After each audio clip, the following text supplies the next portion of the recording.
I'm Trickartt, the creator of Alley Cat Rally. It's my first children's book, and I'm totally amazed to say that it's been shortlisted for the 2022 Klaus Flugger Prize. Today I'd like to show you a short video about the journey of Alley Cat Rally and how I made it. How did this happen?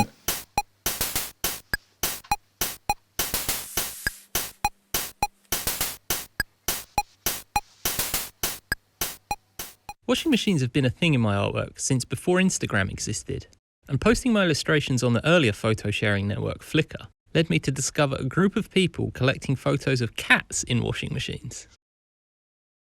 It made me realise it wasn't just one of the cats I grew up with. Other people's cats do it too, and it inspired this daily drawing from 2011. The idea from the drawing was still sticking in my head a few years later when I set about making a children's book.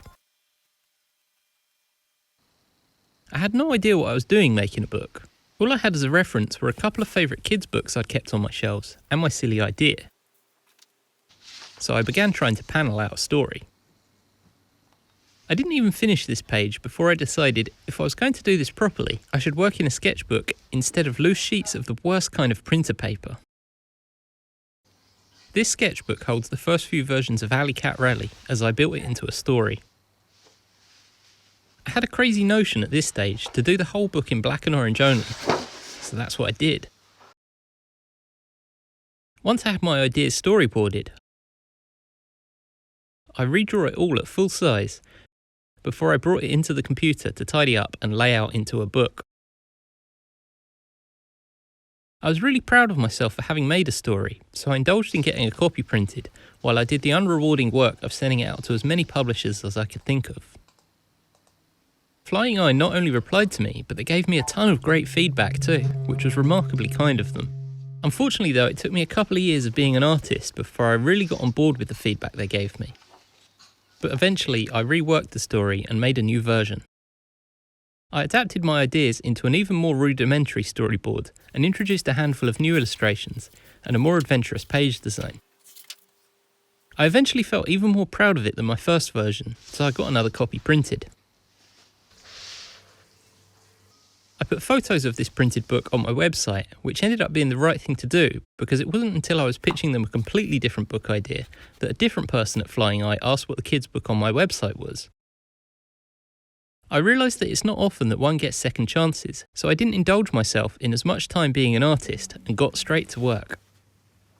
One of the most significant points of feedback was to make it more colourful, which yielded this short-lived version. I figured out a new colour palette for the book while doing this.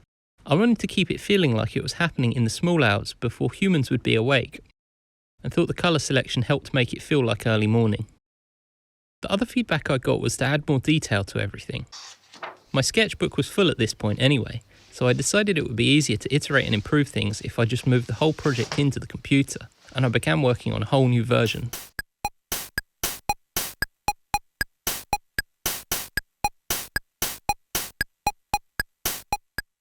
The work on it paid off because Flying Eye offered to publish it as long as I kept working on it in the same way.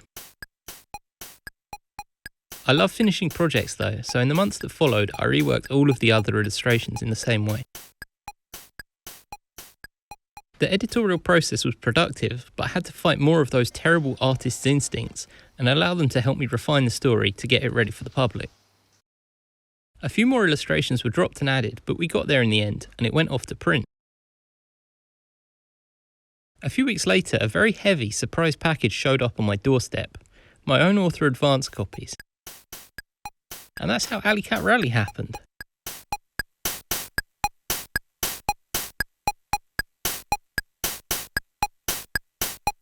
Thank you to everyone at the Klaus Flugger Prize, the judges and Mr. Flugger himself for giving my story the time of day.